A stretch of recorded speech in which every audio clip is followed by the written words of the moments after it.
Y bueno, entonces, ¿qué fue lo primero que hice? Cuando llegué a los 30 años, llegué a esta crisis existencial de soy una fracasada, ¿qué he hecho con mi vida? ¿Qué va a pasar? ¿Qué va a seguir? No tengo nada, no tengo marido, no tengo carro, casa, ¿qué voy a hacer, no? Yo ya me imaginaba a los 24 casada con 4 chiquillos casi casi y llegas a los 30 y te das cuenta que medicina es una carrera súper celosa, obviamente, que se pueden hacer muchas cosas, sí, pero nos tardamos mucho más que la mayoría de la gente que estudia ingenierías, licenciaturas, etcétera. Entonces, long story short, como dicen por ahí, llego a los 30, crisis existencial de soy una fracasada, ¿qué voy a hacer? Entonces llego con uno de mis mejores amigos, que es una persona brillante, que tiene un doctorado en biomedicina, espectacular, es ingeniero, y le dije, bueno, es que no sé qué quiero hacer de mi vida, etcétera, y me dice, ok, vamos a hacer algo muy sencillo. Conjunta cuáles son tus gustos, los más importantes, cuáles son tus habilidades, las más importantes, y cómo te ves en 10 años. Esa de cómo te ves en 10 años, en mi vida le he podido contestar, ni ahorita. O sea, nunca. ¿Cómo te ves en 10? No sé. O sea, apenas sé cómo me veo la semana que entra, no tengo ni idea cómo me veo mañana. Pero entonces me dijo, mira, eres muy buena con los idiomas, eres buenísima con la gente, te encanta viajar, eres social de que platicas hasta con las piedras aunque no te contesten, te apasiona la medicina. ¿Qué puedes hacer en conjunto para juntar todas estas características y encontrar ese trabajo de ensueño? Y dije, wow, Médicos Sin Fronteras. Entonces, tal cual, ya sé que ustedes son generación Instagram, TikTok, yo soy generación Facebook, perdón. Me meto a Facebook tal cual y busco Médicos Sin Fronteras y encuentro una página de Médicos Sin Fronteras México y les mando un inbox. Hola, soy Marión, tengo 30 años, soy doctora, estoy interesada en trabajar con ustedes. ¿Qué tengo que hacer? Smiley. Y me contestan y me dicen, ay, mucho gusto, padrísimo, no sé qué, mándanos tu currículum. Órale, les mando mi currículum y después me dicen, oye, pues está padre, hablas inglés, francés, español, eres como wow para nosotros. En ese momento no entendía exactamente por qué. Y me citan en las oficinas de la Ciudad de México, el viaje ese sí, pues era pagado por mí, a una entrevista que duró 4 horas, una entrevista de trabajo. Ajá, yo jamás en la vida pensé que fuera a durar tanto, porque me entrevistaron en español, en inglés y en francés, para ver, porque si yo les estaba diciendo que hablaba inglés y francés, tenían que valorar mi nivel de idioma, obviamente. Entonces, pues la entrevista estuvo súper interesante y a la vez fue muy humbling, como muy... Ajá, como que te hace humilde, ¿no? Porque de repente llegan y te ponen como escenarios. Y a ver, ¿a quién contratarías? Y yo, médicos, enfermeras, psicólogos, nutriólogos, de que, o sea, ¿es todo? Y yo, pues sí, ¿no? Son Médicos Sin Fronteras, pues ¿a quién más contrato? Y pues no, resulta que ahí me di cuenta que existen algo que se llaman los logistas. Yo no sé si ustedes saben lo que es, yo no tenía ni idea de lo que era un logista. Y de hecho el logista es casi el 50% de lo que es Médicos Sin Fronteras. El logista es el que se encarga de traerte la medicina, de contratar gente entre comillas, porque es el que va y busca dónde te vas a quedar, cómo vas a comer, la comida de dónde se va a traer. Todo, el logista es el que se encarga de toda la logística, valga la redundancia, y a partir de ahí se salen de diferentes áreas que yo no tenía ni idea. O sea, yo pensaba que Médicos Sin Fronteras era para médicos y personal de la salud y pues, gran decepción y gran, ¿cómo se llama? Incultura de mi parte. No tenía ni idea de que contrataban a muchas otras personas como desde abogados, arquitectos, administradores, financieros. O sea, no tienen ni idea de la cantidad de gente que contratan. Y si hay personas que dicen, ay, es que yo estoy muy viejo para ir, no es cierto. O sea, yo tuve compañeros que estuvieron conmigo que tenían 78 años y estaban en misiones conmigo. Claro, tuve compañeros. ¿Mandé? Vámonos. Ya te dije, vámonos. Entonces pasa esta entrevista y me dicen, te vamos a hablar, te vamos a mandar mensaje, no sé, en los próximos días, semanas, no me acuerdo. Y total de que me mandan un mensaje y me dicen, te vamos a mandar al PPD en Suiza. Y yo, ok. Y yo dije, chale, ¿cuánto me va a costar eso? Ah, porque para esto, yo venía muy nerviosa. Uno, yo pensaba que Médicos Sin Fronteras no pagaba. Yo pensaba que era pues algo humanitario y que no te iban a pagar nada. Pero, oh sorpresa, cuando cuando al final de la entrevista les digo, oigan, pues nada más 2 cosas. Digo, yo sé que ustedes no pagan, pero ¿habría manera de que solamente me pagaran lo de mi seguro de gastos médicos? Y se me quedaban viendo con cara de, ¿y esta pobre naca? Y yo... Y me dicen, sí pagamos, ¿eh? Y yo, ¡ah! Claro que sabía. Tlin, tlin, tlin. Eso fue para empezar, ¿no? Primero me enteré que sí pagaban, porque al principio de la historia de Médicos Sin Fronteras, que tiene más de 40 años la organización, no pagaban. Y era un médico y un reportero el que se fueron a África, a diferentes países, a hacer como desde ayuda, y la otra que era súper importante era a decirle al mundo qué es lo que realmente estaba pasando en estas zonas de guerra, donde había genocidios, donde había abusos, etcétera. Y la segunda, que es la que me temblaban las rodillas, porque aquí en México he tenido mucha discriminación acerca de eso. Yo tengo esclerosis múltiple y tenía 3 años de diagnóstico con esclerosis múltiple y estaba petrificada. Decía, si les digo que tengo esclerosis múltiple, no me van a querer contratar. O sea, ¿quién va a querer contratar a alguien en África con esclerosis múltiple, inmunosuprimida, en lugares donde tienes patologías altamente resistentes? Dije, ¿quién me va a querer contratar? Y me dicen, déjanos hablar con el médico del pool y regresamos contigo. Claro que yo me regresé a Guadalajara, porque vivo en Guadalajara con la cola entre las patas. No me van a contratar.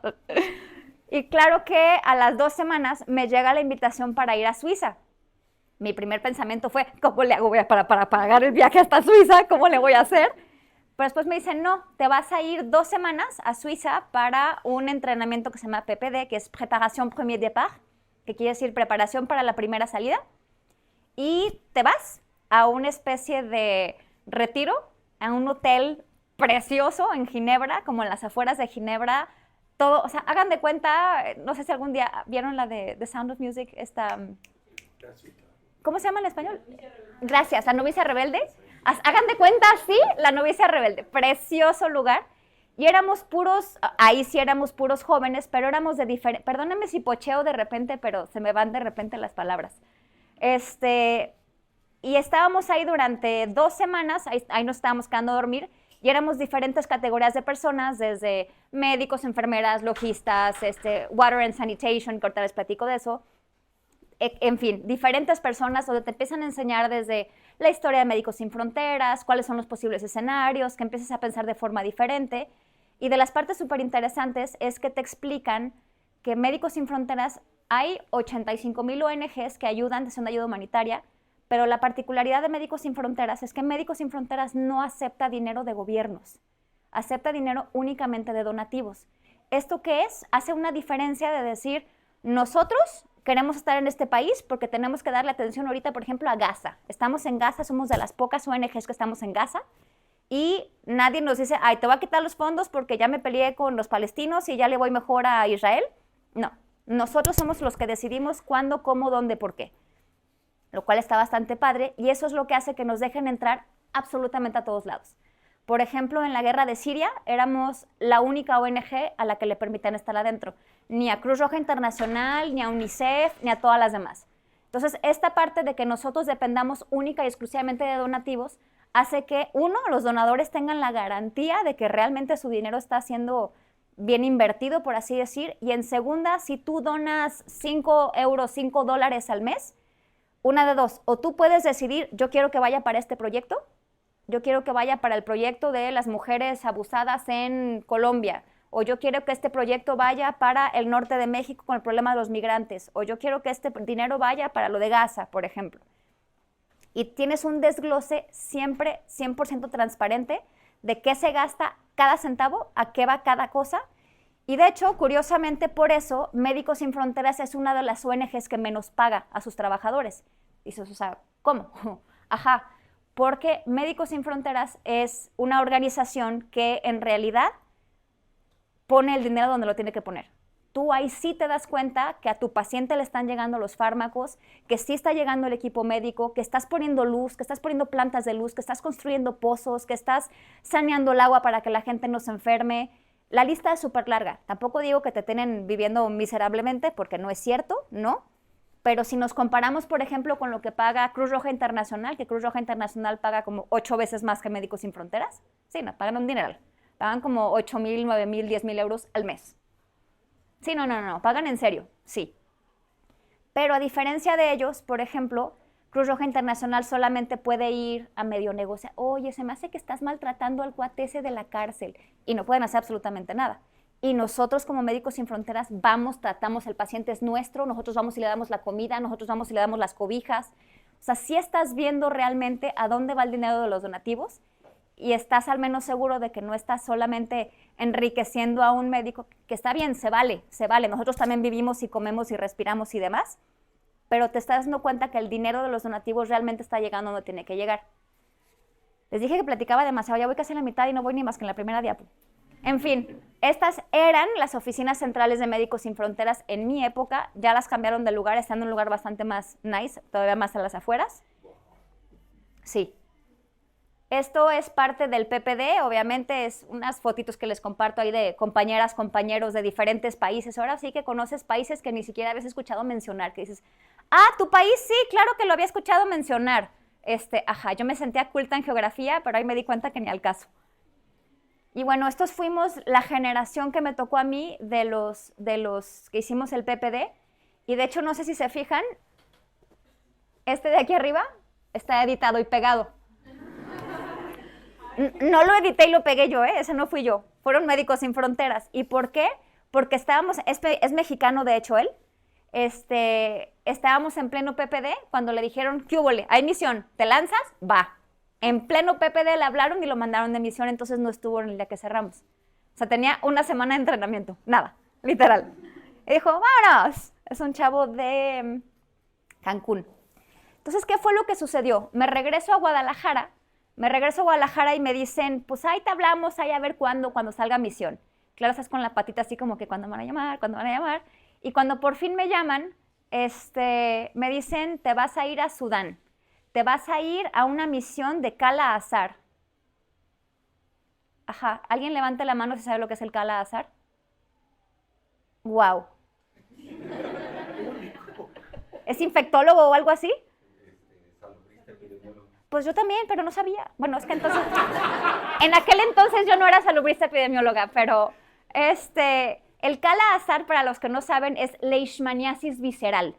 Aquí en México solamente tenemos leishmaniasis cutánea, pero leishmaniasis visceral solamente hay en 5 países del mundo, por lo cual les juro que en su vida lo han visto, y a excepción de eminencias como la persona que nos acompaña aquí adelante, nadie sabía lo que era. Yo estaba así como de, sí, claro, voy a ir a tratar una enfermedad, ¿cuál es? Ahorita la leo. Ajá. Entonces, obviamente te mandan todo un manual de procedimientos, tanto de cómo tienes que tratar, porque todo está explicado. Tienes tanto un manual de patologías y tienes un manual de puro farma. Entonces, en el manual de puro farma tienes única y exclusivamente los medicamentos que se usan en Médicos Sin Fronteras, los protocolos para cuál se usa, con cuál es la dosis, contraindicas, todo. Hagan de cuenta que tienen un Goodman y Gilman, pero específico para Médicos Sin Fronteras. Entonces te ponen a estudiar todo y no nada más eso, te ponen a estudiar un poquito sobre el contexto social, el contexto político, sobre las maneras, porque obviamente vienes, como decía mi abuelita, a donde fueres, haz como vieres. Entonces, pues de repente yo soy un poco cuachalota, les confieso, y yo no soy de sentarme así como doña señorita, yo sí soy mucho de sentarme cruzando la pierna y así. Y pues resulta que me dijeron que no puedo hacer eso, que está completamente prohibido sentarme con la pierna así, porque no hay absolutamente nada más ofensivo en este planeta para los arabo-musulmanes que mostrar la suela de tu zapato. Porque la suela de tu zapato es la parte más sucia de tu cuerpo. Entonces, no sé si incluso si recuerden en una ocasión, creo que fue a George Bush, en una conferencia, le aventaron un zapatazo. No sé si se acuerdan, eso fue un arabo-musulmán. Porque es el peor, o sea, es como si yo tuviera el otro dedo parado, ya saben cuál estoy hablando, porque como me están grabando no me animo, si no me estuvieran grabando sí se los diría. Pero básicamente es súper, súper grosero. Entonces, tú como mujer en un país arabo-musulmán, por ejemplo, si te presentan ante un hombre, tú no puedes extender la mano. Si el hombre no te extiende la mano primero, tú saludas así, por ejemplo. Pero si el hombre te extiende la mano, entonces ya puedes saludar. Porque básicamente sería como, bueno, es que soy demasiado gráfica, sería como decir, hola, mucho gusto. O sea, imagínense que, es que así saludamos en Asia. No, pues, bienvenido a México. Entonces son muchas cositas que de repente te explican que para nosotros no son lógicas y que, pues no sé, aquí en México, no sé ustedes, yo a la mayoría de la gente, aunque no la conozco, es mano, saludo, beso y abrazo. Así soy apapachona. Allá, bueno, obviamente no se puede hacer. O sea, y les puedo poner el ejemplo de soy guerrera, creo que soy guerrera, pero a mí el hecho de que un bicho me camine en la... O sea, no puedo. Entonces, por ejemplo, estábamos en Sudán y nos tocó una como invasión de mangostas, de las que son así como unos chapulines como así de grandes, negros voladores, y eran como 80% hombres y 20% mujeres, pero yo era la única blanca, la única extranjera. Esa parte ahorita llego. Entonces estábamos comiendo y de repente y yo, ¡ah! Gritaba yo, ¡quítamelo! Pero el hombre no te puede tocar, entonces, ¡por favor, quítamelo! Así como que nada más te querían aventar algo, pero no podían, entonces era un poco man up, ponte de, ajá. Entonces, bueno, mi primera misión fue en Sudán, por si no ubican más o menos, aquí les puse un mapita. Aquí estamos en el norte de África y yo estaba literal en medio del desierto. Estaba como a 8 horas en carro, en brecha, en dunas de la civilización más cercana. Ajá. Y fui a tratar pues es una endemia en realidad, porque la tienen prácticamente, pues no todo el año, pero muy seguido al año. Aquí les puse un poquito de mapita. Y bueno, estas eran dos de mis pacientitas, hermanitas, y se cubren la cabeza. ¿Por qué? Muchas veces no tiene absolutamente nada que ver con esta idea que tenemos de que es que los oprimen y es que los musulmanes. Los musulmanes son gente, ¿qué les puedo decir? Son gente divina. Tenemos una idea espantosa de los musulmanes y de los árabes en general y que y bomba, y ajá. Y no, se los juro que no. Los musulmanes son muy parecidos a nosotros como católicos o cristianos o como lo quieran ver. Son mi casa es tu casa, tengo medio pan te ofrezco. Y simple y sencillamente, por ejemplo, el hecho de cubrir el cabello, incluso lo tenemos mucho nosotros en la religión católica. ¿Por qué las monjas se cortan el cabello? Porque el cabello es una parte muy sensual de la mujer.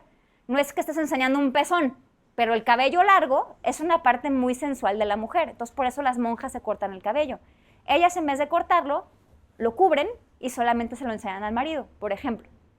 Entonces, muchas veces tenemos ideas que nos pone Fox News, que son medio amarillistas y medio racistas y medio todoloístas del mundo, por ejemplo, y tenemos esta idea bastante errónea de los musulmanes, y la verdad es que son gente que a mí me trató espectacular, y más por ser católica, porque digo, no soy doña, voy a misa cada domingo, debo confesar, pero el hecho de tener un Dios, eso me diferencia mucho de la gigantesca mayoría de los europeos, que no creen en nada, que son completamente ateos, y con ellos tienen un poco más de recelo. Y como los musulmanes consideran que Jesucristo fue un profeta y lo respetan como profeta, pues a nosotros los católicos nos tienen bastante respeto porque tenemos a una persona reconocida y a un Dios a quien darle de justificación, por así decir. Este era mi túcul. Este era el lugar donde yo dormía, que era una cosita mínima, que había una cama individual, un mini closetcito, pues no era ni closet porque ni siquiera se cerraba, y un escritorio.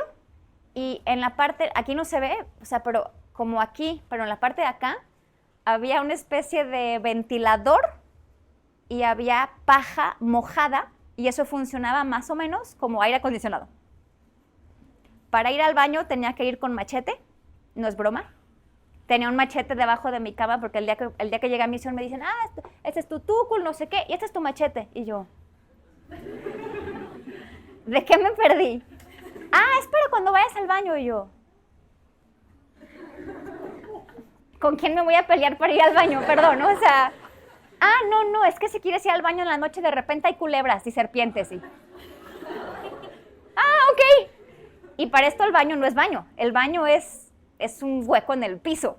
Entonces perdónenme la especificidad, pero llegas con el machete, con la lámpara, porque luego no ves, no estás tocando, haz equilibrio, y luego, deja el machete, agarra el papel, pero no dejes la luz. No, bueno, era interesante. No puedo decir que no era interesante. ¿Eso no lo enseñas en la facultad de medicina? No. Obviamente todo lo que tenía que ver con flora y con fauna era bastante interesante. Aquí era una manada de dromedarios que venía pasando al lado y dije, ok, sí, sí estoy en África. Y este fue uno de mis pacientes de Kala Azar, justamente que le fue maravillosamente bien. Llegó súper fregado y todo, y como soy, me encantan los chiquillos, la verdad, nos hicimos como compitas. Y cuando se fue de alta, regresó como a la semana para darme las gracias con su mamá. Y espero que les pase mucho, que los pacientes llegan agradecidos y les traen un dulcecito o les traen algo. Entonces regresó con unos dulcecitos locales, lindísimo, a darme las gracias. Y dije, ¿nos podemos tomar una foto? Me dice, sí, por favor. Claro que no podía ni mandársela, obviamente no tiene celular ni nada, pero bueno. Esto era, la parte de allá, era, o sea, esto es el compound, que es todo como el campo, por así decir, donde estábamos nosotros. Esa era la parte, esta era el ala de los hombres y esta la de las mujeres, básicamente, de adultos. Y acá, bastante más de este lado, teníamos ahora sí que una tiendita medio armada donde teníamos aquí las juntas, en donde hacíamos revisión de casos y de repente hacíamos, ok, que falta de agua, la comida y esto. Y de repente te pones a aprender cosas que dices, a ver, soy médico, yo no sé nada de administración, yo no sé nada de comida, yo no sé nada de nada, pero sí, yo le entro, sí, vámonos. Y ahí aprendes porque aprendes. Aquí, por ejemplo, teníamos, esto fue una revisión del laboratorio, que sí, la verdad es que el 95% del material que está aquí, por no decir el 100%, es material traído por Médicos Sin Fronteras. Entonces, todo el material, todos los insumos vienen desde nosotros, vienen desde Suiza, la mayor parte vienen desde Francia. El centro de abasto es en Marseille, en el sur de Francia, y pues nos surten y nos mandan desde para tomar la glucosa, desde para hacer pruebas rápidas para ver si tienes malaria, que es de lo que más había allá. Esto era entonces otro de los tuculs y esta era la parte de la cocina. Yo la verdad les confieso, las primeras 2 semanas, 3 semanas, las primeras 2 semanas bajé 6 kilos. Ajá. Comía nada más 2 veces al día, yo estoy acostumbrada a comer 3 generalmente, 2 veces al día, y la manera de comer era como en una olla de este tamaño, éramos, no sé, 15 personas, y todos era, sí, se lavan, abluciones y la cara y lo que quieran, pero era, hago mi pocito de este lado, ajá, y tú hacías el pocito del otro lado, Ajá, dejé de comer como mucho y bajé de peso y hasta que mi jefa se preocupó y me dijo, a ver, Mariona, aquí no hay penas. Y yo, ¿qué? Es que pensé que me iban a odiar por sangrona. No, a ver, espérate. Bueno, esto fue un poquito en la capital. Esto no fue en Tabaracalá, pero bueno. De los días que fui llegando, un poquito de lo que comimos en un restaurante verdadero. La comida es muy compartida siempre, no es de que cada quien pide su plato, pides como una especie de platón enorme en el centro y de ahí todo el mundo se sirve. Entonces se comparte, eso sí, de los mejores pescados. Estaba espantoso el pescado, pero estaba delicioso. Y no sé qué fregados me comí, pero estaba riquísimo. Estas son 2 compañeros, con él sigo en contacto. Él está ahorita en Qatar. Él está en Qatar ahorita y a ella sí le perdí la pista.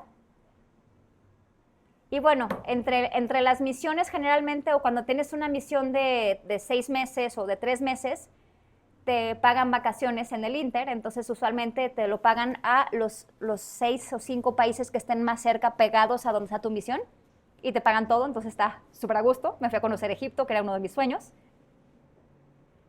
Sufrí, obviamente, fue tortuoso. Después de esto, la segunda misión fue en Dohuk. Les pongo Kurdistán, Irak, ahorita les explico por qué. En realidad, si hablamos de país políticamente hablando, estuve en Irak. Y si hablamos de etnias, estuve en Kurdistán. Porque Kurdistán, ahorita se los voy a enseñar en una otra diapo, no es un país como tal, es un pueblo que está dividido en varios lugares. Un poquito como los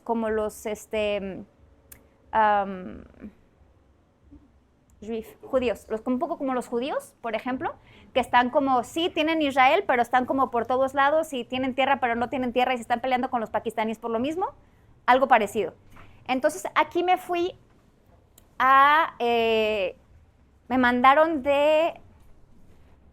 pues sí, de encargada de la única clínica que había para 35,000 refugiados de la guerra de Siria.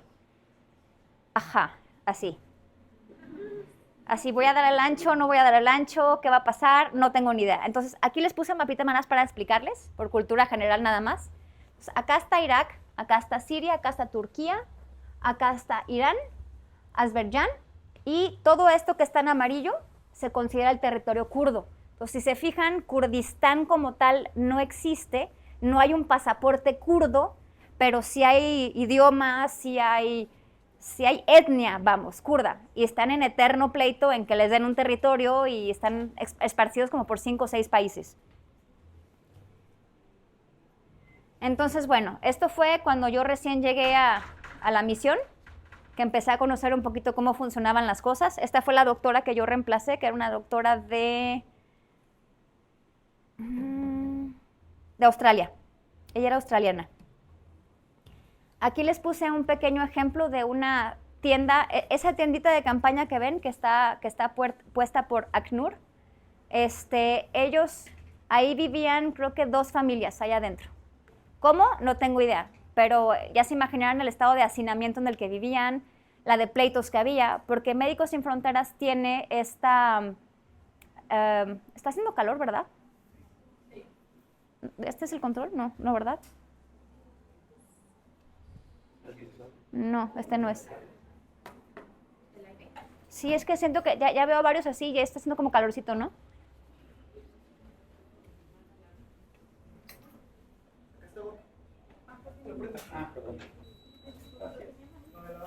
Gracias. Entonces, nosotros tenemos la política de que eres blanco, negro, azul, morado, eres católico, cristiano, protestante, judío, lo que sea, no me importa. Tú vienes a atenderte y te atiendo gratis. No me importa quién seas, no me importa si eres el malo o el bueno del conflicto. Yo vengo y te atiendo. Y el detalle es que, obviamente, en muchas ocasiones, pues no estamos ahí nada más para atender a los buenos, que es difícil decir quiénes los buenos y quiénes los malos, porque todos tienen su punto de vista. Y de repente, cuando tienes personas de diferentes bandos, por así decir, en el mismo lugar, pues ya te imaginarás que causa bastante conflicto. Entonces aquí nos tocó ver bastantes conflictos muy trágicos, desde peleas entre gitanos y no gitanos, y que a medianoche les aventaron una bomba molotov y que se quemaron la mamá, el papá y los 3 niños y un bebé de 6 meses. No, bueno, si me meto a ponerles detalles de las historias, los pongo a llorar ahorita. Esto fue como una vista un poquito más panorámica, un poquitito más, que era de las avenidas principales, por así decir, del campo de refugiados. Si se pueden dar cuenta, aquí ya hay como cosas más construidas y conforme vas avanzando, ya es más ladrillo y ya es más tienda, porque era como por etapas, como iban llegando de los refugiados. Pues algunos tenían ya mucho más tiempo, ya podían como medio construir. Esta niñita a mí me llamó mucho la atención, porque a diferencia de lo que muchos creen, de hecho, en Medio Oriente, la gente es guapísima, no tienen ni idea. O sea, es gente normalmente como morena, apiñonada, de ojos claros. No, bueno, Henry Cavill con permiso, o sea, o es de allá, yo no sé, pero guapísimo. Esta mocosa estaba preciosa, o sea, era súper, súper, súper güera, muy blanquita, tenía ojos como color miel. Y dices tú, o sea, me creo con una niña gringa y es una refugiada de la guerra de Siria, ¿no? Y de repente tenemos una idea muy diferente de lo que se ve la gente en otro lado y se parece mucho más a nosotros de lo que pensamos. Era pues la cliniquita que teníamos, que trabajaba mañana y tarde, de lunes a domingo, literal, para dar consulta y para atender urgencias y demás. Y teníamos desde médicos generales hasta ginecólogos, pediatras. Y yo de médico general en aquel entonces, yo era la jefa de los ginecólogos y de los pediatras. Era así como que, puta, si estuviera en México, le estoy mandando a un especialista. O sea, sí, buenas tardes. Sí, no, divertidísimo. De hecho, era un iraquí, 100%. Él, pues ya ven que están los iraquíes y los kurdos. Él era un iraquí, uno de los guardias de seguridad y aparte choferes. Tipazo, súper buena gente. Y él estaba vestido en su traje tradicional y dije, hay que tomarnos una foto. La tercera misión fue donde empezó a ponerse un poco más interesante la cosa. Creo que fue de mis favoritas, no sé si fue la tercera o la cuarta.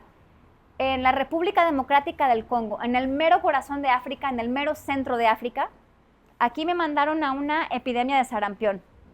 Ahí tuve muchísima suerte en muchos sentidos porque yo trabajaba de médico en urgencias en un hospital en Guadalajara bastante importante, no sé si lo conocen, el Hospital San Javier de Guadalajara. Bueno, es un hospital muy importante privado en Guadalajara y tuve la suerte de conocer a la hija de los dueños y a los dueños y honestamente le eché una mentirita blanca, le dije, me mandaron llamar. Y claro que no era cierto, o sea, yo cuando supe que había una epidemia dije, no manches, yo quiero ir. Dije, ay doctor, fíjese que me hablaron, hay una era cierto, sí había, pero no me mandaron llamar, yo postulé. Pero sí, claro. Y pedí permiso, doc, la misión de urgencias solamente dura 3 meses. No puede durar más tiempo una misión de urgencias. Y una misión ordinaria puede durar 6 meses, 1 año, 2 años, lo que ustedes quieran, lo que ustedes estén abiertos, lo que ustedes estén disponibles. Entonces en esta yo pedí permiso para ausentarme del trabajo, y es el único trabajo donde me han dejado hacerlo. Me fui a la misión y regresé y tenía mi trabajo en Guadalajara. Lo cual en todos los demás trabajos he tenido que renunciar cuando me voy de misiones y regresar y otra vez volver a batallar para encontrar trabajo. Pero bueno, a esta epidemia de sarampión, esta fue súper padre en muchos sentidos porque aquí sí fui hands-on 100%. O sea, yo era la doctora que ponía cánulas, que canalizaba, que hacía RCP, o sea, todo lo que te enseñan. ¿En qué semestres están ustedes? Ah. Los amo. Ay, sí.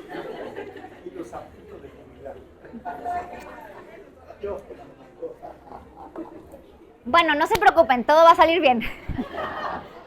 Van a terminar medio loquitos, pero no se preocupen.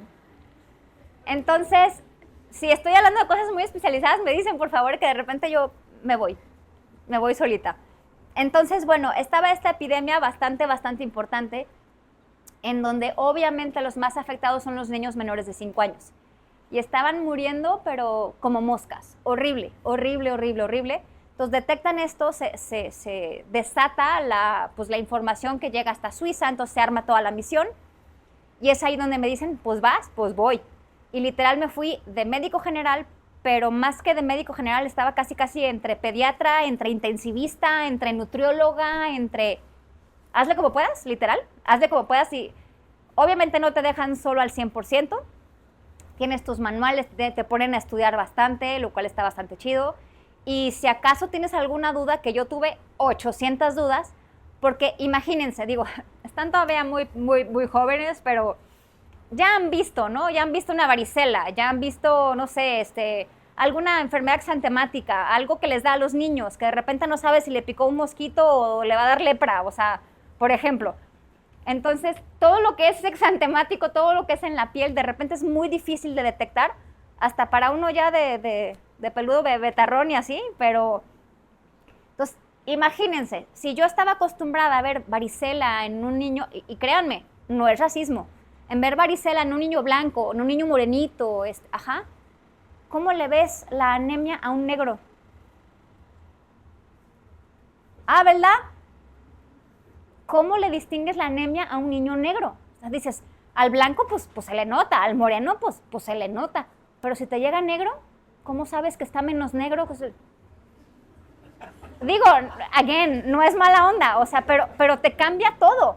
O sea, por ejemplo, por ponerles un ejemplo, la primera vez que puse una intramuscular a un indio mexicano, y hablo indio de nuestras raíces mexicanas, los indios mexicanos tienen la piel, pero como cuero, les rebota la aguja, o sea, hay que casi, no es broma, o sea, a un blanco le picas así, a un morenito claro le picas así, pero a un indio mexicano tiene una piel que tienes que casi, así como si lo fueras a acuchillar, porque te rebota la aguja.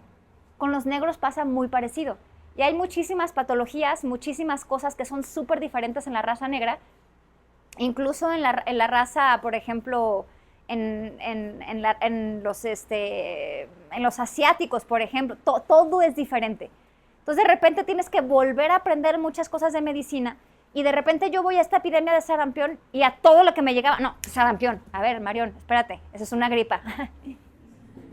O sea, ya todo, como vas a la epidemia de eso, como que ya todo le quieres ver cara de eso y de repente como que se te olvida el volverte a la base, volverte a la base, volverte a la base. Y en medicina siempre y toda la vida, por más especialista o subespecialista que seas, siempre tienes que regresar a la base. ¿Cuál es la base en medicina? ¿Cuál es la base, lo más básico que puede hacer un paciente en medicina? ¿Perdón? Ah, sí, pero que le puedas tú evaluar a un paciente. ¿Qué es lo más básico? ¿Perdón? Evaluación primaria, sí, pero más específico. ¿Qué es lo más básico? Signos vitales. Claro. Así seas cardiólogo, así seas intensivista, así seas... Bueno, yo no sé qué especialidad, siempre vete a lo más básico. Y de ahí vas para arriba, y de ahí vas para arriba. No te compliques la existencia de que es que yo creo que este es un síndrome marfanoide, estoy inventando, un síndrome marfanoide con marcha turrética y... A ver, espérame. Signos vitales y de ahí vamos para arriba, para siempre estar en el suelo. Y eso es de las cosas más padres y más... que te hacen más humilde, ¿no? De decir, pues sí, yo me siento ya con experiencia, ya es mi tercera misión y siéntese, mija, todavía le falta, o sea, tienes que volver a la base. Y eso está súper padre porque es un aprendizaje continuo, todo el tiempo. Y obviamente el estar conviviendo con médicos locales, a ustedes están ahorita todavía muy jóvenes, están en primer semestre, y aquí de hecho creo que no tienen tanto, pero por ejemplo en Jalisco somos de los primeros estados con dengue en toda la República. Tenemos dengue, pero para aventar para arriba. Entonces dengue yo he visto 850,000 veces. Entonces tú me pones un paciente de dengue y yo, sí, dengue, préstame a su casa, van, bye. O sea, tal cual. Allá es igual. Los médicos que están allá están súper acostumbrados a la malaria.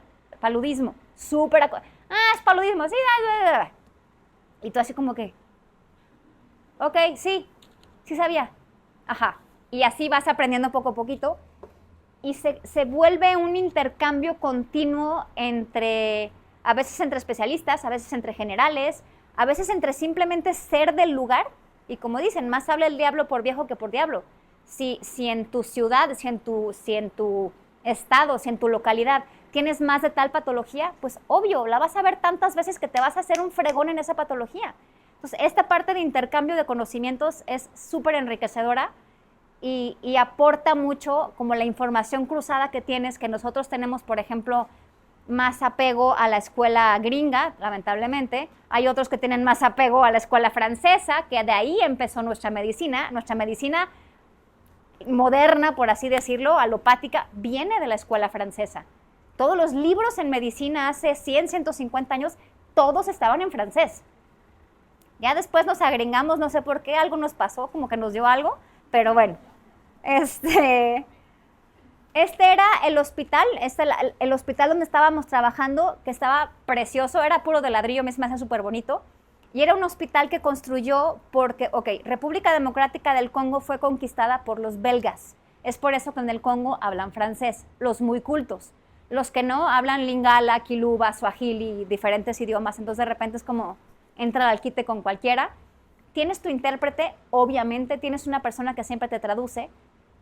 Pero para mí, una de las cosas más indispensables de ser médico, más sagradas de ser médico, es la comunicación con tu paciente. Es el hecho de poderte sentar, verlo a los ojos y decir, te escucho. Tal vez no te voy a entender el 80% de lo que me dices, pero te voy a preguntar, ¿tu rash? ¿Tienes fiebre? ¿Cuántas veces? Sí, no, poquito, mucho, aquí, allá. Para mínimo no tener que, oye, dile cuántas veces su popó estuvo verde. O sea, de por sí es vergonzoso siempre hablar de cosas de salud. Pues imagínense estar triangulando con otra persona y con un blanco, con un extranjero que dices, pues quién sabe si sabe. Pero bueno, esta parte aquí me gustó ponérselas porque Médicos Sin Fronteras tiene algo que a mí me sorprendió muchísimo, que obviamente acá es lo que llamamos el edificio enduro, que es obviamente el construido, con paredes, etcétera. Y esto es cuando se desató una contingencia que todavía explotaron más los números de sarampión. Tuvimos que poner a muchos pacientes aislados, obviamente, para no contagiar a todos los demás. Y pones una tienda de campaña, te tardas 5 horas en ponerla y ya tienes un hospital al lado. y metes bombas y sueros y enfermeras y tienes camas, tienes colchones. Es impresionante. No sé, no hay camas, espérame. Ahorita, tas, ya tengo otro hospital. Así como pasa aquí en el IMSS. Ay, perdón. Perdón. Sí, perdón. Es que estamos como en Dinamarca. Esta fotografía súper futurista es el aeropuerto del Congo. Esta es la pista de aterrizaje. Este es el avión en el que nos movían. No saben lo que se siente que tiembla esa cosa, te mareas horrible.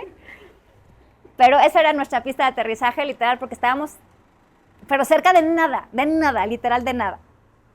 Este es uno de mis pacientitos, obviamente a la hora de la comida, y pues las mamás tienen lugar porque obviamente no hay pañales, entonces todos los pañales son de tela. Ay, ya casi tengo que acabar, ¿verdad? Ay, qué barbaridad.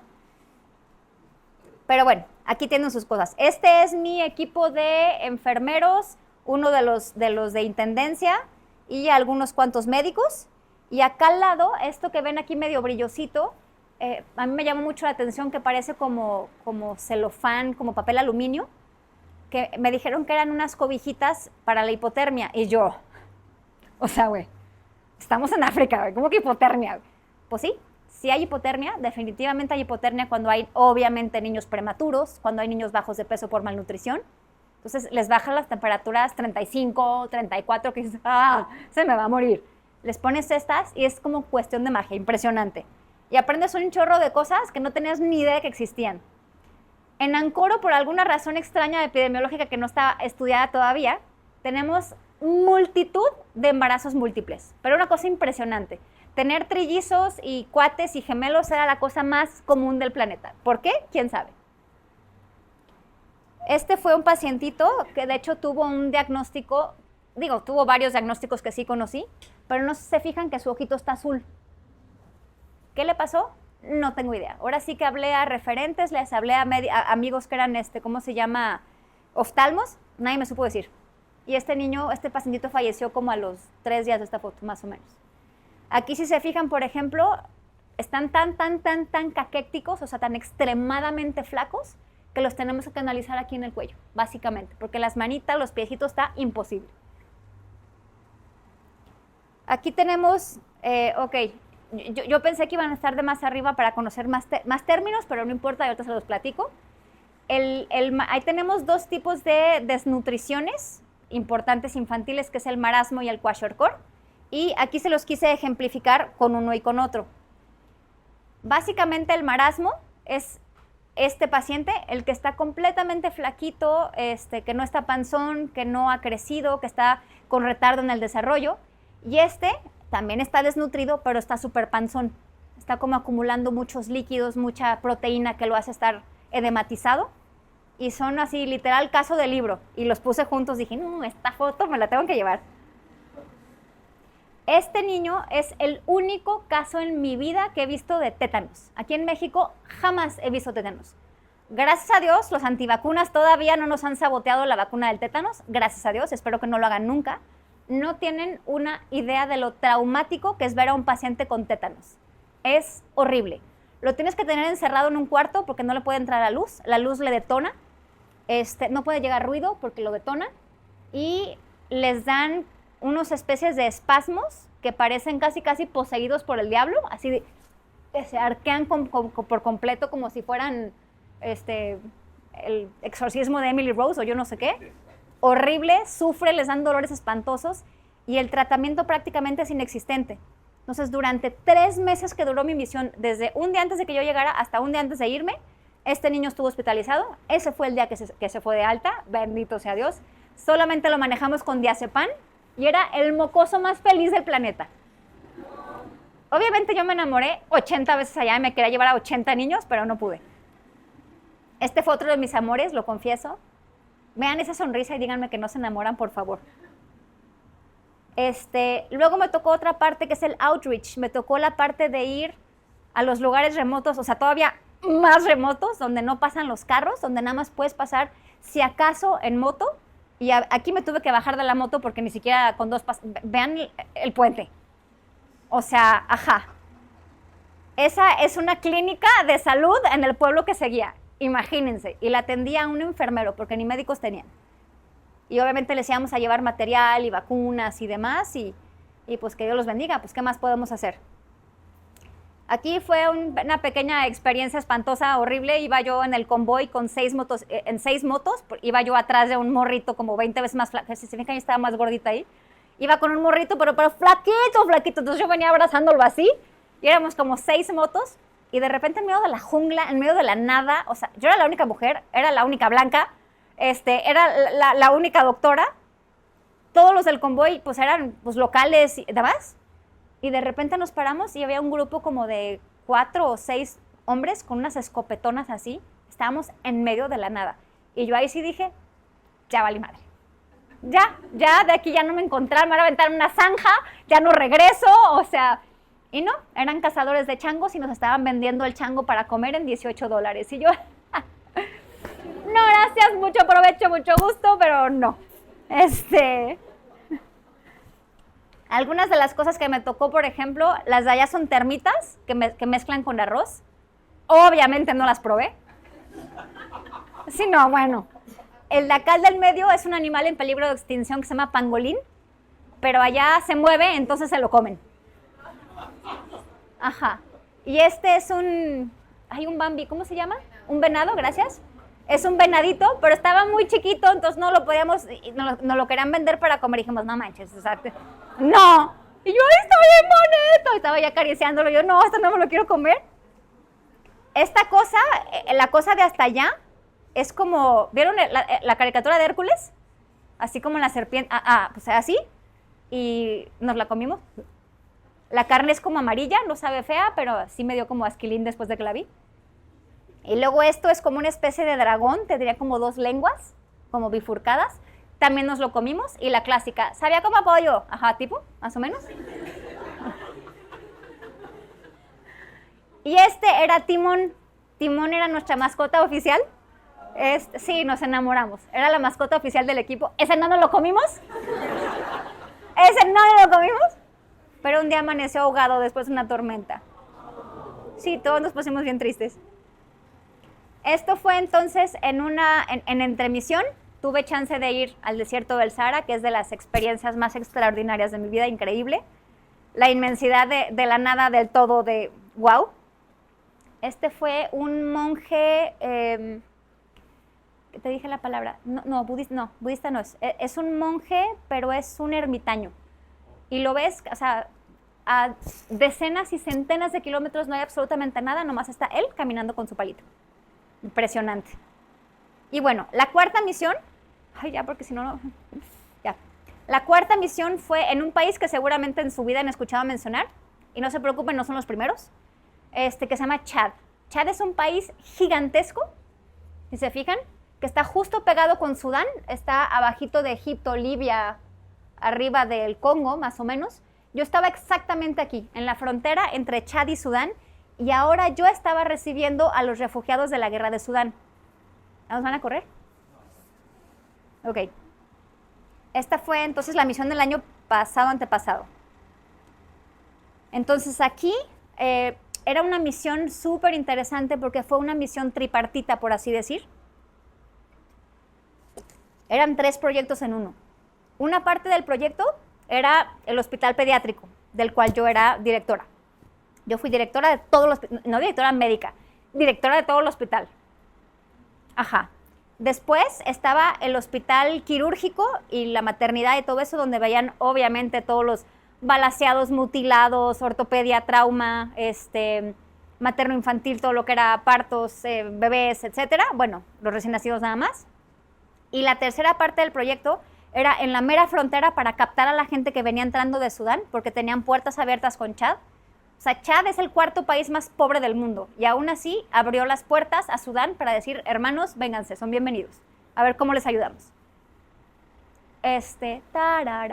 Perdón, disculpen, ya sé que ya me tardé, pero adelante. Entonces, bueno, y la tercera parte de la misión era esto de captarlos en la mera frontera cuando iban ingresando para checar su estado vacunal, que obviamente la mayoría era nulo, y para poder vacunar a los niños en cuanto entraran, para no causar obviamente una epidemia de manera local entre refugiados y entre los niños locales.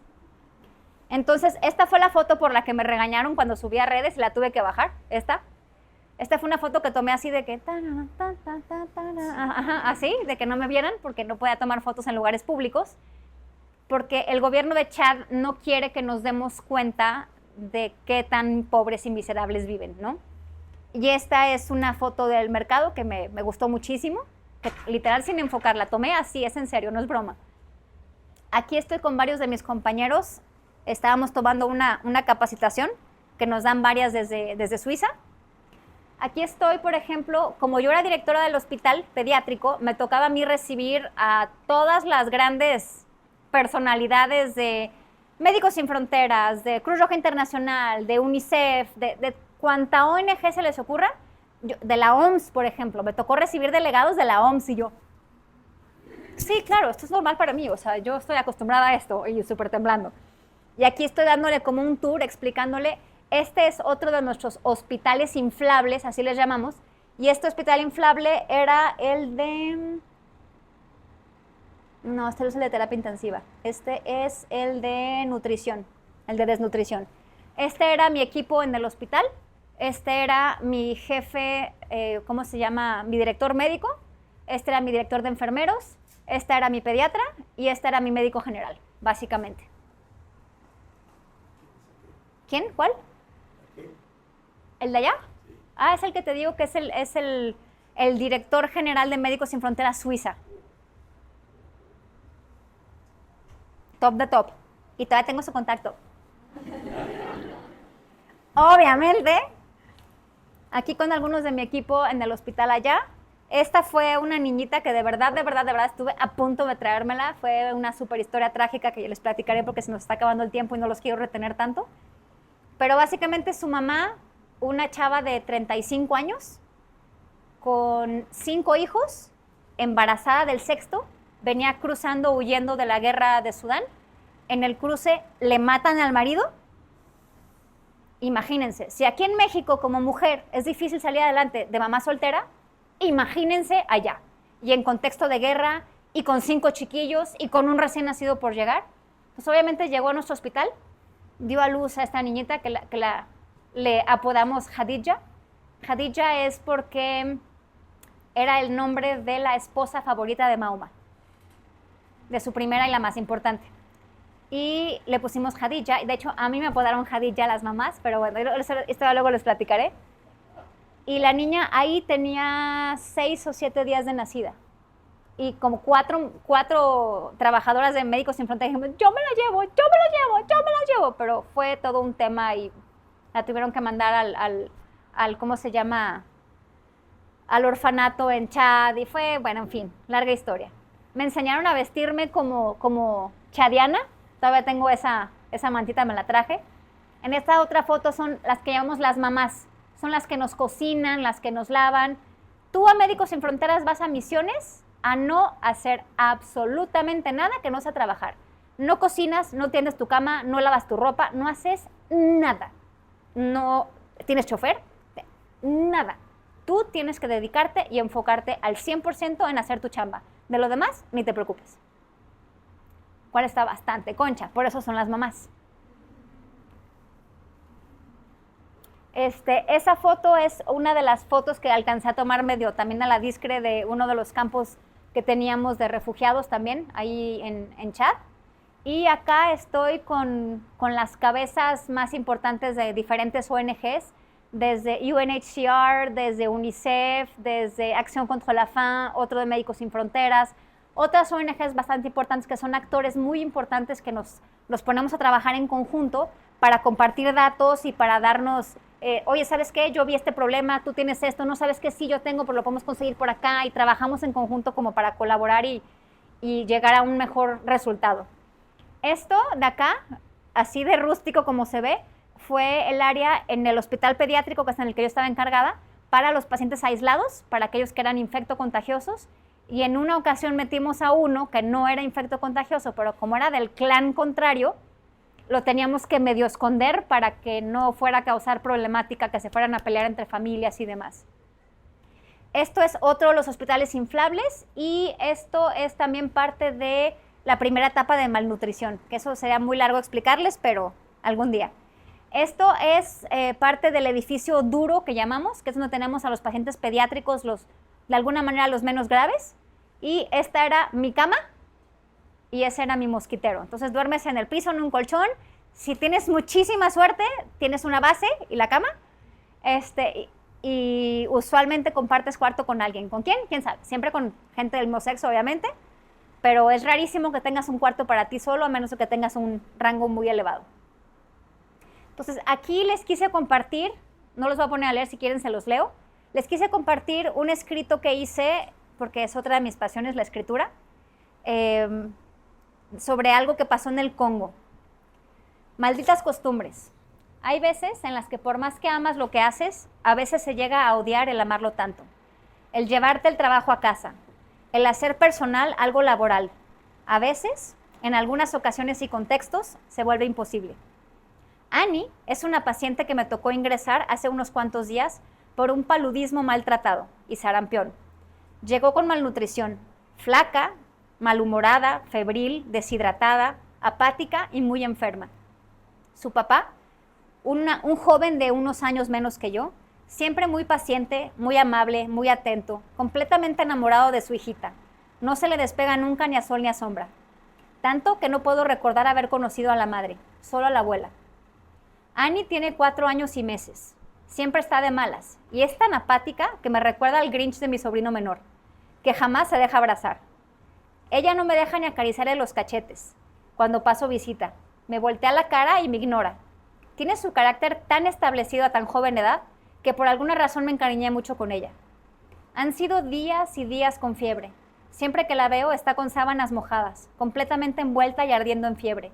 Cansada, jadeante, triste, harta, desesperada y comiendo muy a fuerzas de su papá, que no se cansa de hostigar a su princesa para que se reponga. Tiene todos los antibióticos que tenemos en el inventario. Y aún así, la fiebre hace lo que se le da la gana.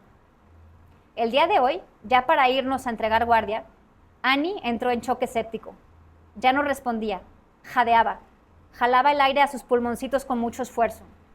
Al ver que ya no respondía a comandos verbales, el papá entró en pánico y soltó el llanto como niña de primaria.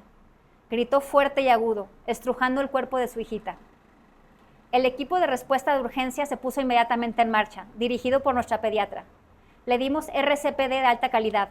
Comprimimos su pequeño tórax con los pulgares como indican el BLS, ACLS y el PALS.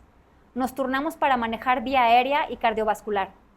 Roberta, la pediatra, dirigía la aplicación de medicamentos, adrenalina, solución glucosada, sonda nasogástrica, oxígeno suplementario, monitorización de frecuencia cardíaca y saturación. Todos corríamos a sus comandos. Se tapó la vía venosa. No había tiempo. Pidió el taladro y aplicó una vía intraósea para pasar la adrenalina y soluciones.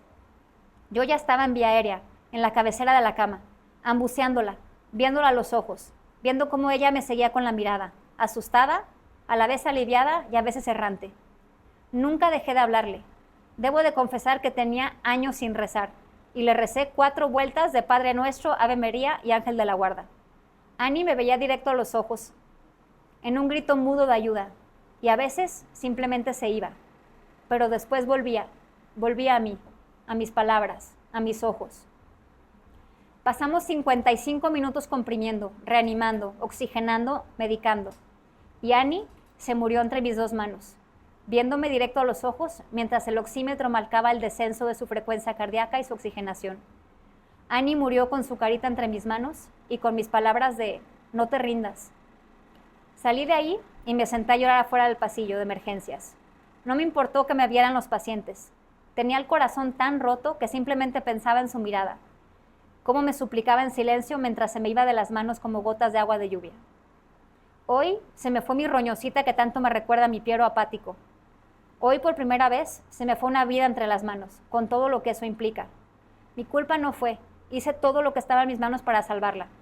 Pero la mirada moribunda de un niño de 4 años que te fija directamente a los ojos mientras se apaga, son imágenes que jamás puedes olvidar. Aquí nada más Bueno, les quería compartir algo de lo que me compartió la Oficina Central de Médicos Sin Fronteras, que les avisé que iba a tener una plática con ustedes, nada más para darles una idea de cuántas personas estamos en el pool. Está el pool activo y el pool durmiente. Yo ahorita soy parte del pool durmiente porque no estoy en misión, pero hago parte del pool.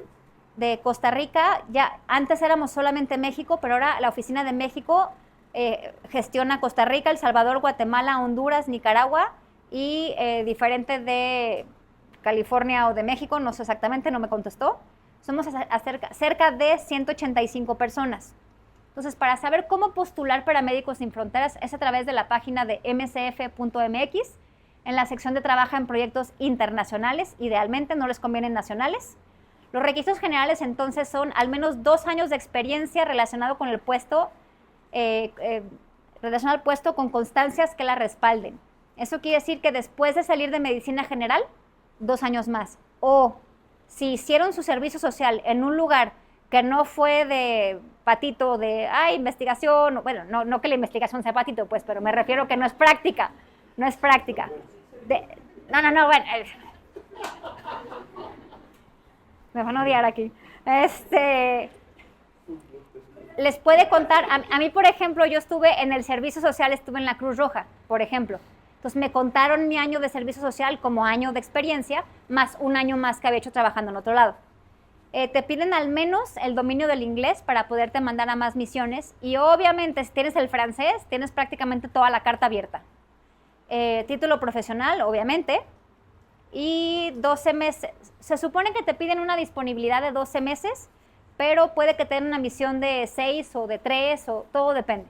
Pero para la primera misión, sobre todo para saber qué tan comprometido estás, te piden que al menos tengas una disponibilidad de 12 meses.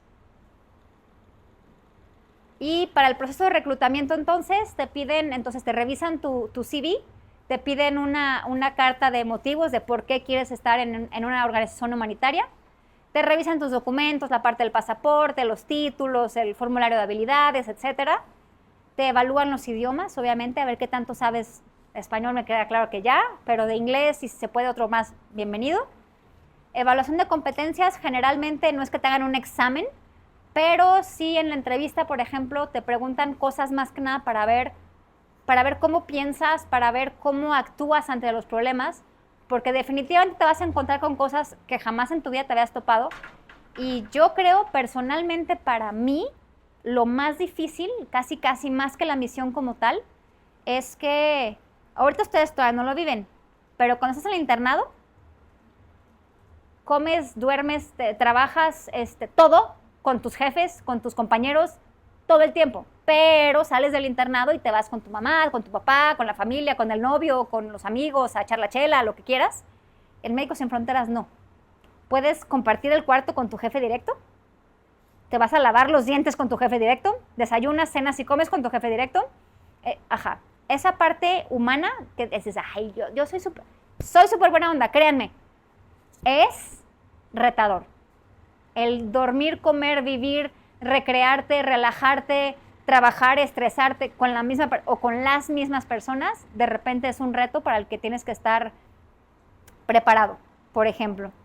Y como les decía, los tiempos del proceso de reclutamiento pueden variar entre 1 y 3 meses usualmente, y la asignación de la misión ahí sí puede ser de 3 a 4 meses. Es muy variable. Y bueno, esa no soy yo, pero les quería poner una imagen de muchas gracias y ya sé que nos tardamos más, pero no sé si tengan alguna duda, pregunta, comentario, algo.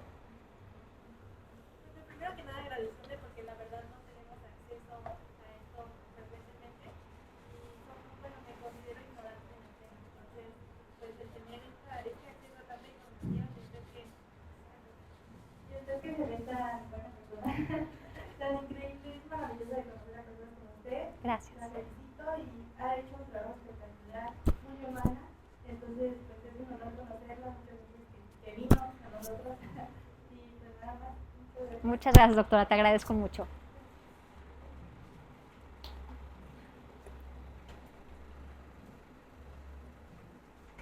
Bueno, a mí me gustaría preguntarle cómo fue el proceso de buscar un trabajo cada vez que regresaba del trabajo.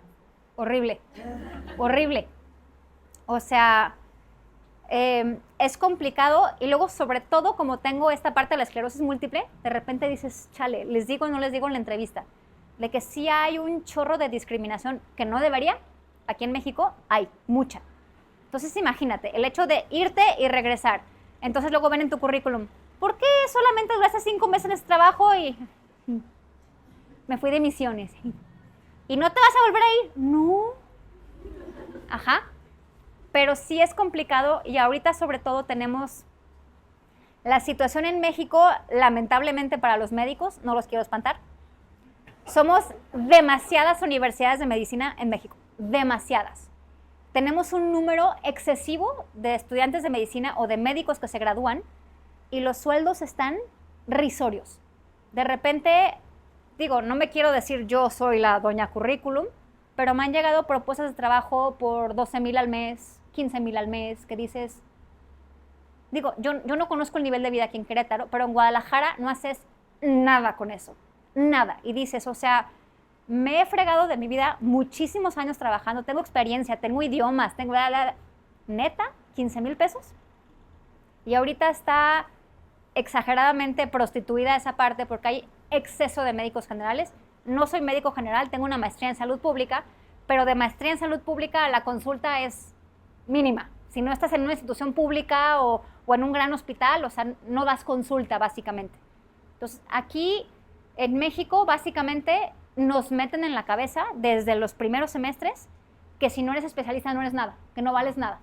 Y es la única carrera en donde terminas después de 6 años, que es la más larga, y la gente te pregunta, ¿y qué especialidad tienes? A ver, ¿a qué abogado le preguntas qué maestría tiene? ¿A qué ingeniero le preguntas cuál es su doctorado? A nadie, pero al médico sí le preguntas. Y lamentablemente nos cerramos mucho a decir, es que si no paso el nacional se acaba la vida. Y así estamos durante muchos años. Piensas que si no pasas el nacional se te acaba la vida. Y mi idea con esto es justamente mostrar, y créeme, aquí solamente es una pequeña parte de lo que hago y he hecho. He trabajado en, no tienes una idea de la cantidad de cosas que he hecho, y te das cuenta que hay mucho, mucho más allá que solamente el examen nacional, por ejemplo. Sí, simplemente felicitar a la doctora y hacer una pregunta. Yo entiendo muy bien por qué está la sede en Suiza, pero sí me llega la duda. ¿Cómo le hacen ustedes para mantener esta posición, también este posicionamiento así neutral? ¿Tienen algún tipo de capacitaciones entre los médicos? O sea, porque dicen, no vemos raza, credo, religión, posición política, etcétera, etcétera. Es decir, pasan por todo un proceso de formación para este posicionamiento filosófico. ¿O qué hacen? Digo, a final de cuentas, sí nos dan un preámbulo de estas son nuestras maneras de ver y de pensar, y es así como trabajamos. Incluso en todas las clínicas que tenemos, siempre tenemos un símbolo de una metralleta tachado. O sea, básicamente aquí no entran armas. Pero nosotros no tenemos seguridad. Nosotros no tenemos policías en la entrada con pistola. Nada. Te pido amablemente que entres a mi institución sin armas, pero pues si quieres entrar armado yo no puedo hacer nada. Solamente te estoy diciendo, yo no uso armas, me encantaría que tú no usaras, yo aquí estoy para servirte. Y por ejemplo, cuando estuve en Irak, que mi mamá casi se infarta 3 veces cuando le dije que iba a ir a Irak, cuando estuve en Irak, como la gente sabe que eres un trabajador humanitario, conocen el logo y saben la postura de Médicos Sin Fronteras, la gente te cuida como si fuera tu tío. O sea, vas en la calle, la gente no habla ni siquiera tu idioma, te ofrecen ride, que no entiendes nada, ni te entienden nada, pero es, yo te llevo, te hago el paro y va, o sea, impresionante. Entonces, de alguna manera, y de las cosas chistosas, por ejemplo, aquí en México tú vas a pedir un trabajo y llegas con tu mejor traje sastre y te peinas y te pintas. Y en Europa, generalmente, toda la gente es de usted.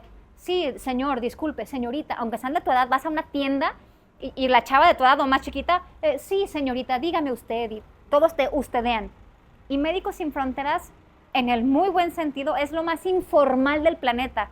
Todo el mundo llega en tenis, hay gente con tatuada con pelo largo, con rastas, hay gente fumando cosas extrañas.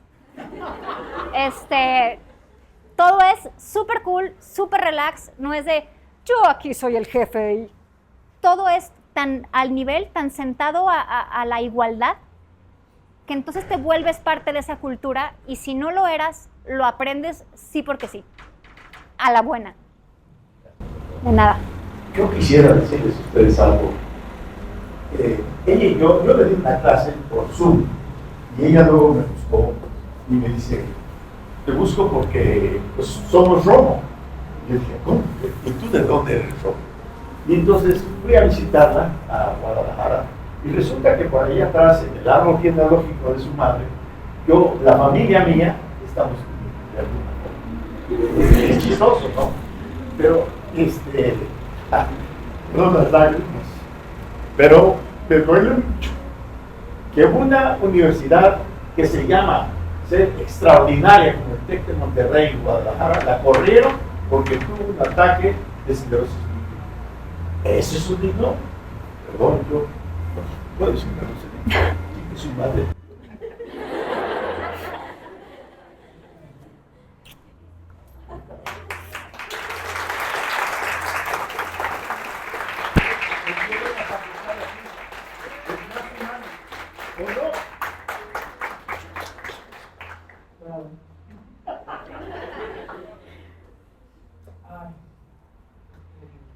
Igualmente,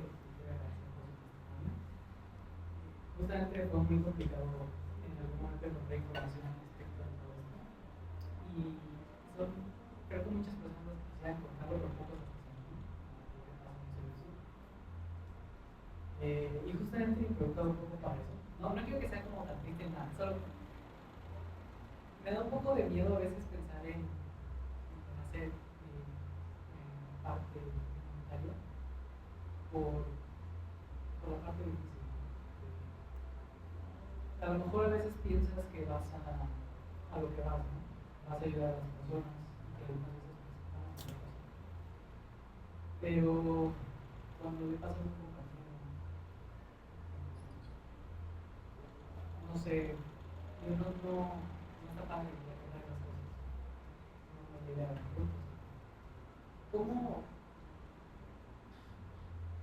¿Cómo se puede preguntar eso? Es una pregunta súper interesante que tiene una respuesta bastante amplia en realidad. Para empezar, dado el contexto, vamos a contextos de guerra, de sufrimiento, de desplazamiento de poblaciones. O sea, cuando estuve en Irak, el que trabajaba de mi intérprete era ingeniero aeroespacial. O sea, imagínate el nivel de estudios del cuate que me estaba traduciendo, el traductorcito. Que dices, imagínate el nivel de drama que estuvo viviendo él, o sea, en el hecho de haber venido para acá. Pero bueno, estamos en contextos muy fuertes. Me tocaron ver muertes, atentados, acciones de guerra, que dices, tú aquí nunca has vivido una guerra, nunca. Gracias a Dios en México no viviremos guerra. Sí, tenemos los narcos que de repente se pelean entre ellos, pero es como más, creo yo, un poco más lejano, creo yo. Espero yo que nadie haya vivido nada cercano. Pero justamente como estamos en contextos tan complicados, Médicos Sin Fronteras tiene un servicio 24/7 de asesoría de psicólogo que no tienen por qué decirle nada a tu jefe. Si tú dices, hoy entré en crisis, hoy se me murió Annie, a mí después de que se me murió Annie, a los 3 días caí en una recaída de la esclerosis. Porque fue tanto el choque emocional que tuve. O sea, fue la primera vez que se me moría una niña de 4 años. O sea, fue horrible. Yo salí destrozada del hospital. Y a los 4 días estaba cojeando y tenía que usar bastón para caminar. Ya me querían regresar a México. Y me dijeron, mira, yo para empezar les dije, no, necesito 3 días de cortisona intravenosa, con eso se me quita.